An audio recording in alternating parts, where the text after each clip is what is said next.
नमस्कार, between the lines में आपका स्वागत है। आज हम बात करेंगे यूक्रेन और रूस का युद्ध चल रहा है उसकी। आखिर उस विवाद के पीछे कारण क्या है?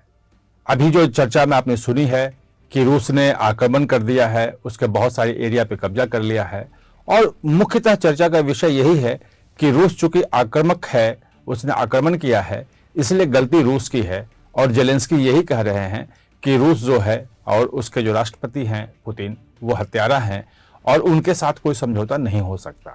जबकि आपने जो देखा, जो लाइव टेलीकास्ट और कूटनीति का ये पहला मामला था, जब राष्ट्रपति ट्रंप के साथ और जेलेंस्की जो है यूक्रेन के राष्ट्रपति, कैसे बहस हो रही थी उसमें।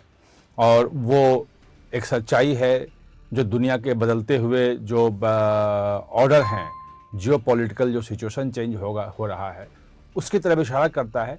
कभी हम उस पर बाद में बात करेंगे, लेकिन ये जो रूस का आक्रमण है यूक्रेन पे, सिर्फ ये वजह नहीं है, ये उसके सिम्टम्स हैं। जब तक मूल वजह को हम नहीं समझेंगे, मूल वजह पे नहीं जाएंगे, जब तक उसका इलाज नहीं होगा, तो सिर्फ सिम्टम्स जो हैं, जो लक्षण हैं, उसका इलाज करने से कोई फ़ायदा नहीं होगा। बात यही है कि उन मूल कारणों पे जिसकी वजह से ये विवाद खड़ा हुआ, उस पर कोई नहीं जा रहा है। और इसको समझने के लिए थोड़ा सा आपको दो चार लाइन में बता दूं कि 1991 में जब सोवियत संघ का विघटन हुआ, तब यूक्रेन एक नए देश के रूप में सामने आया। उसके पहले यूक्रेन सोवियत संघ का भाग था। उसके पहले भी सोवियत संघ बनने के पहले भी रूस का हिस्सा हुआ करता था। इसके कारण से यूक्रेन में बहुत सारे रूसी भाषी लोग रहते हैं। रूसी बोलने वाले बहुत लोग वहाँ पे हैं। और ये कहा जाता है कि लगभग 1/3 जनसंख्या जो है, 30% के आसपास रूसी जिनकी भाषा है, मातृभाषा है, और लगभग 45-46% लोग जो हैं रूसी में बातचीत करते हैं। यानी कि रूसी बोलने वालों की संख्या जो है वो यूक्रेन में बहुत ज़्यादा है। और ये जो है, ये विवाद की मुख्य वजह है। दरअसल हुआ क्या कि जब पुतिन का राइज हुआ और एक कह सकते हैं कि रूस का एक नए तेवर में, एक नए शक्ति के रूप में उदय हुआ, क्योंकि 91 में सोवियत संघ के बिखरने के बाद जो है वो रूस जो है वो बिल्कुल टूट फूट सा गया था। उसके यहाँ आतंकवाद बहुत ज़्यादा चल रहा था, वो अर्थव्यवस्था ठीक नहीं थी। लेकिन पुतिन ने आने के बाद सब कुछ ठीक किया। और पुतिन का जब पावर शुरू हुआ तो यूक्रेन पे एक खतरा शुरू हुआ कि कहीं यूक्रेन पे फिर से रूस जो है उस ढंग से कब्जा ना कर ले।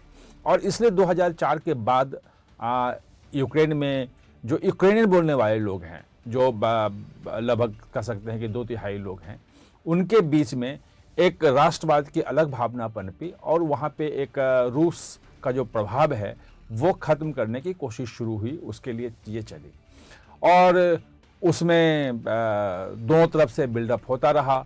2014 में जब क्रीमिया पे रूस ने कब्जा कर लिया, उसकी एक अलग कहानी है, उसमें भी डिटेल में कभी जाएंगे कि क्यों हुआ, कैसे हुआ, किसकी गलती रही, वो एक अलग चीज़ है, क्योंकि वो एक दूसरा मुद्दा लंबा खड़ा हो जाएगा।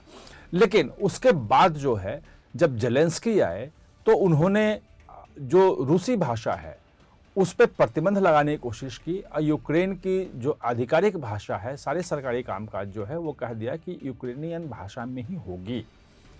इससे जो रूसी बोलने वाले हैं, रूसी लिखने पढ़ने वाले हैं, उनमें बहुत ज़्यादा रोष हुआ, आक्रोश हुआ। और ये अधिकांश रूसी बोलने वाले लोग वो हैं जो रूस की सीमा से लगे हुए इलाके में, 1/3 इलाके में लगभग रहते हैं, वो 1/3 बोलने वाले भी हैं। जब ये चीज़ें हो रही थी उस वक्त रूसी भाषा का टेलीविज़न भी था, 3-4 चैनल भी वहाँ चलते थे रूस में, यूक्रेन में, और वहाँ बड़े लीडर्स भी थे। उन जो रूसी समर्थक जो पार्टियाँ थी, लीडर्स थे, उनको गिरफ्तार किया गया, उनको बंद कर दिया जेलेंस्की ने। और उसके बाद जो है उनकी जो चैनल्स थे वो भी बंद कर दिए गए। और ये कहा जाता है कि जो रूसी समर्थक जो पार्टी थी, उसके जो मेंबर्स थे, उनकी संपत्ति भी जब्त कर ली गई। ये तमाम चीज़ें हुई। लेकिन भाषा का मुद्दा जो है वो एक बड़ा मुद्दा है। अब 4 करोड़ के लगभग पॉपुलेशन है, 4 करोड़ से कम ही है यूक्रेन की, और उसमें आप समझिए कि लगभग 1.25 करोड़ से ऊपर लोग रूसी भाषी हैं।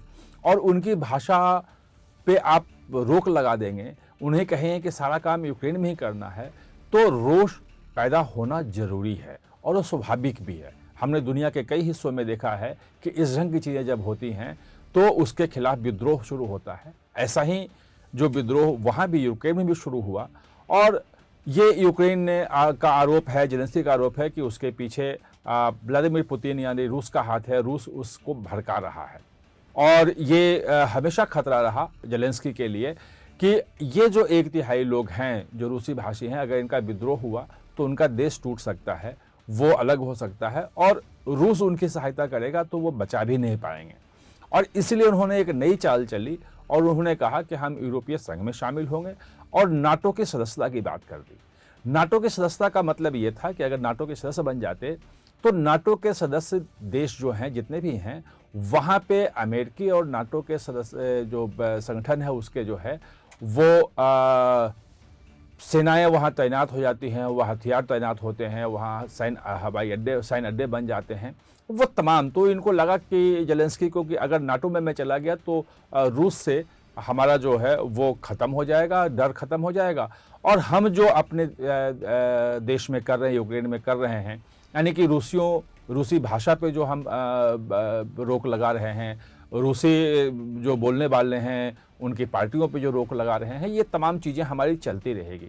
और इसके बाद पुतिन जो है वो समझ गए इस खेल को और उन्होंने सीधे चेतावनी दी कि अगर नाटो में आप शामिल हुए तो ये हमारे लिए बर्दाश्त नहीं होगा, क्योंकि नाटो जो है वो बिल्कुल हमारे सीमा से लगा हुआ आ जाएगा, उसके हथियार, उसके सैन्य अड्डे हमारे सीमा से बिल्कुल पास आ जाएंगे और हमारे लिए खतरा होगा।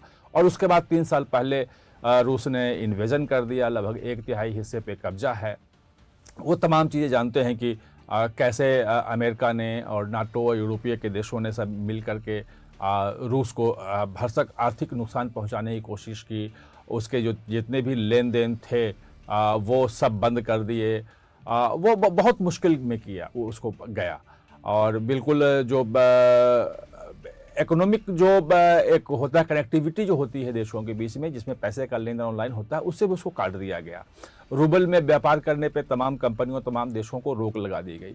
उसके बाद भी पुतिन और रूस जो है सर्वाइव करते रहे। पिछले 3 साल से झगड़ा चल रहा है, और अब जो बात आई है, जो समझौते की बात हो रही है, वो इसी बात पे हो रही है कि कहीं ना कहीं बीच का रास्ता निकले।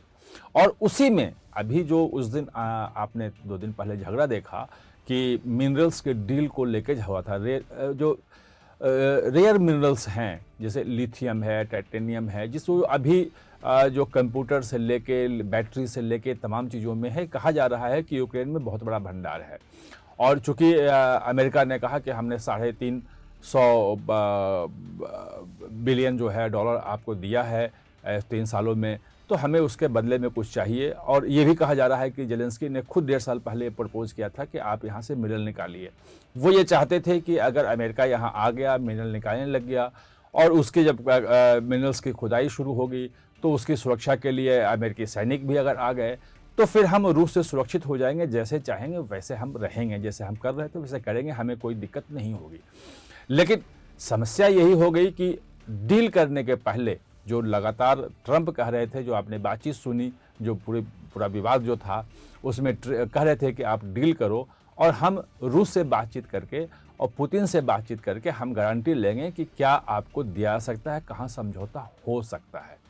बात वही है कि जेलेंस्की अड़ गए कि नहीं, हमें पहले सिक्योरिटी चाहिए, हमें आप गारंटी दो सिक्योरिटी का। सिक्योरिटी या गारंटी का मतलब यह है कि आप अपनी सेना वहाँ रखो, अगर आप खदान कर रहे हो, मिनरल्स निकाल रहे हो तो सेना वहाँ उतारो, और रूस अगर किसी ढंग का इन्वेजन करता है, कुछ भी करता है, तो उसकी जिम्मेवारी आप लो कि आप उसका जवाब दोगे।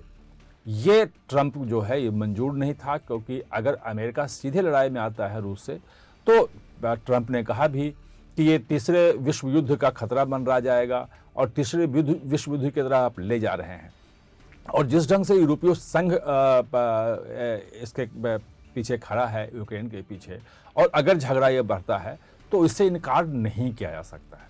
अगर पिछले 2 विश्व युद्ध को देखें आप, तो उसमें मेनली जो झगड़े थे, जो लड़ाइयाँ थी, वो तो यूरोप के देशों के बीच में ही थी। दूसरे विश्व युद्ध में अमेरिका उसमें आ गया था, जापान आ गया था, थोड़ा बाहर के भी आ गए थे लोग, लेकिन अधिकांश जो देश थे वो ब्रिटेन के कॉलोनियाँ थी। इंडिया भी अगर उसमें शामिल था तो ब्रिटिश का कॉलोनी था एक, और उपनिवेश होने के कारण कि यहाँ की सेनाएं भी वहाँ गई थी, वो एक अलग विषय हो जाएगा। लेकिन जो तीसरे विश्व युद्ध का खतरा है, वो खतरे के प्रति ट्रंप आगाह कर रहे थे। सबसे बड़ा सवाल यह है कि एक भाषा को लेकर जो विवाद शुरू हुआ, क्या वो तीसरे विश्व युद्ध तक जाना चाहिए? क्या लड़ाई से इस भाषा का विवाद का निराकरण हो जाएगा? अगर दो भाषा का फॉर्मूला वहां लगा दिया जाए यूक्रेन में कि भाई सरकारी कामकाज यूक्रेनियन भाषा में भी होगा और रूसी भाषा में भी होगा, जिसको जो चाहिए रशियन भाषा चाहिए वो यूज करे और जो इसको यूक्रेनी भाषा जिसको चाहिए वो यूज करे, उसमें कहीं कोई समस्या नहीं है। भारत में तो इतनी सारी भाषाएं हैं, 22-23 भाषाओं को तो भारत ने जो है वो राजभाषा का दर्जा दे रखा है, उसमें कामकाज होते हैं। तमाम इतनी विविधताओं के बीच भी भारत जो है वो भाषा के विवाद को मतलब खत्म कर चुका है, सुलझा चुका है। एक 4 करोड़ की जनसंख्या वाला देश, 2 भाषाएं वहां पे है, अगर उस विवाद को तीसरे विश्व युद्ध की तरफ ले जाया जाता है तो निश्चित रूप से ये गलत होगा। जेलेंस्की के प्रति चाहे जो भी सहानुभूति पूरी दुनिया में दिख रही हो, रूस के एग्रेशन के कारण, रूस के आक्रमण के कारण, पुतिन का जो अपना इमेज है मैचो मैन का, उसके कारण, लेकिन हकीकत यह है कि यूक्रेन के भीतर ही जो जेलेंस्की हैं उन्होंने अपने ही लोगों को उनकी अपनी भाषा से बेदखल करने की कोशिश की है, उनकी भाषा पे रोक लगाने की कोशिश की है, उनके टीवी चैनलों को बंद कर दिया है, वो वहाँ पे उनकी भाषा में, अपनी भाषा में वो सरकारी कामकाज नहीं कर सकते हैं, स्कूल में उनकी भाषा में पढ़ाई नहीं हो सकती। तो ऐसे कैसे चलेगा? ये 1.25 करोड़ 1.5 करोड़ 30% पॉपुलेशन अगर किसी देश का है, जिस भाषा में 46% लोग जिस भाषा को लोग बोलते हैं जिस देश में, उस देश में उस भाषा को आप बैन करके स्थायी शांति कैसे ला सकते हो? अगर रूस के साथ तमाम अमेरिका भिड़ भी जाए, यूरोपीय संघ जो है सारे यूरोपीय देश मिलकर भिड़ भी जाए, रूस को आप हरा भी दो, तो क्या वहाँ यूक्रेन के भीतर जो ये जो भाषा का विवाद है और जो रूसी बोलने वाले लोग हैं उनके साथ जो द्वयम दर्जे का व्यवहार है, क्या वहाँ स्थायी शांति आ सकती है? ये समझना जरूरी है। दरअसल ये जो मूल वजह है यूक्रेन में का जो विवाद खड़ा हुआ है, रूस यूक्रेन युद्ध हुआ है, इस मूल वजह पे चर्चा कम हो रही है। और चूंकि चर्चा कम हो रही है इसलिए उसे दूर करने के लिए प्रयास भी नहीं हो रहे हैं, उस पर कोई बात ही नहीं हो रही है, कोई बात ही नहीं कर रहा है। तो मुझे लगा कि आप लोगों को आज बताया जाए कि दरअसल जो यूक्रेन का विवाद है जिसमें रूस ने आक्रमण किया है, वो विवाद क्या है, उसकी जड़ क्या है, और जब तक उसका जड़ से इलाज नहीं होगा तब तक विवाद खत्म नहीं होगा। लड़ाई जो है वो किसी समस्या का समाधान नहीं है, ये हर किसी को समझना पड़ेगा। आप हमारे साथ जुड़े इसके लिए बहुत बहुत धन्यवाद।